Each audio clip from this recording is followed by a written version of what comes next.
સાબરકાંઠા જિલ્લાના હિંમતનગર આરટીઓ કચેરીના પરિસરમાં બે આખલા વચ્ચે જોરદાર ટક્કર. અચાનક સર્જાયેલી ઘટનાની અરજદારો અને સ્થાનિકોમાં ભયનો માહોલ. પોણા કલાકથી ચાલી રહેલી આખલાઓની લડાઈથી વાહન ચાલકો તેમજ આજુબાજુ વિસ્તારમાં ડરનો માહોલ.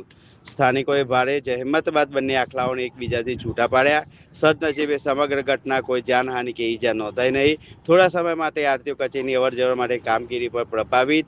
સાબરકાંઠામાં રખડતા આખલાઓનો ત્રાસ યથાવત, લોકોમાં રોષ. અગાઉ પણ આખલાઓના લડાઈમાં વાહનોને નુકસાન અને જાનહાનિના બનાવો બન્યા છે. હિંમતનગર, ઈડર, ખેરબામા સહિત અનેક વિસ્તારોમાં ખુલ્લા ફરતા આખલાઓની ચિંતાનો વિષય બન્યો છે. રખડતા પશુઓ સામે કડક કાર્યવાહી કરી અસરકારક અમલ વારી કરવાની લોકોની ઉગ્ર માંગ ઉઠી છે. સાબરકાંઠા જિલ્લાના હિંમતનગર આરટીઓ કચેરીના પરિસરમાં બે આખલા વચ્ચે જોરદાર ટક્કર. અચાનક સર્જાયેલી ઘટનાની અરજદારો અને સ્થાનિકોમાં ભયનો માહોલ. પોણા કલાકથી ચાલી રહેલી આખલાઓની લડાઈથી વાહન ચાલકો તેમજ આજુબાજુ વિસ્તારમાં ડરનો માહોલ.